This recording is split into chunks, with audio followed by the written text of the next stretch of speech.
Explain with reference to the context of the following stanza. नीचे लिखे पद्य खंड का संदर्भ सहित व्याख्या कीजिए। Thou best philosopher who yet dost keep thy heritage thou eye among the blind the deaf and silent readest the eternal deep haunted for ever by the eternal mind mighty prophet seer blessed on whom do rest which we are toiling all our lives to find in darkness last and darkness to the grave. Thou best philosopher who yet dost keep। कवि कहता है कि बच्चा एक महान दार्शनिक होता है जो हमेशा रखता है दाई हार्टेज अपनी दैवीय विरासत को, दाऊ आई एमंग द ब्लाइंड और उसकी आंखें उस अंधकार में लोगों के बीच होती हैं जो उस दैवीय आभा को नहीं पहचानते। दैट डीफ उन बहरे लोगों के बीच में, एंड साइलेंट और जो शांत होकर के अध्ययन करते हैं, द इटर्नल डीप उस शाश्वत गहराई का, haunted for ever by the eternal mind वह शाश्वत विचारों से हमेशा घबराए रहते हैं।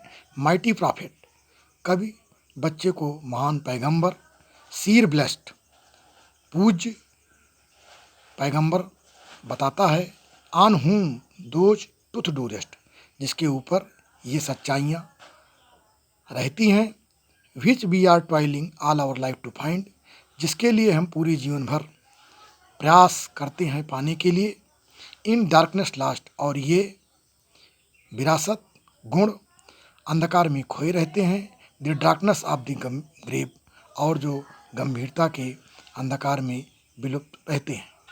Reference: These lines occurs in the poem Lines Composed a Few Miles Above Trenton Abbey, composed by William Wordsworth।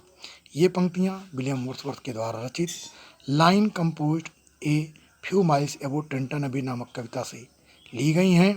Context प्रसंग।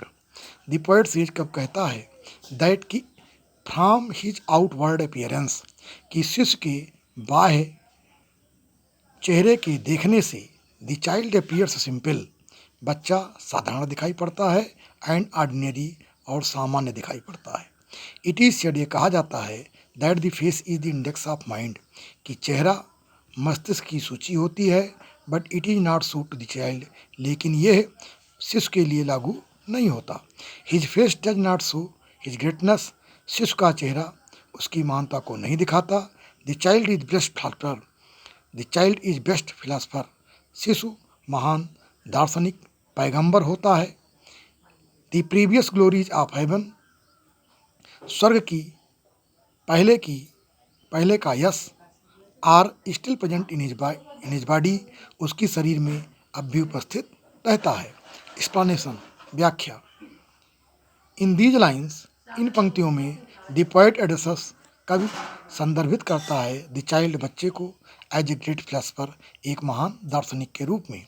He calls him a powerful profit वो उसको एक महान पैगंबर, एंड ए माइन्यूट ऑब्जर्वर और एक सूक्ष्म ऑब्जर्वर कहता है, who does not perceive the present जो वर्तमान की कल्पना नहीं करते, बट आल्सो द फ्यूचर बल्कि वो भविष्य की भी कल्पना करता है।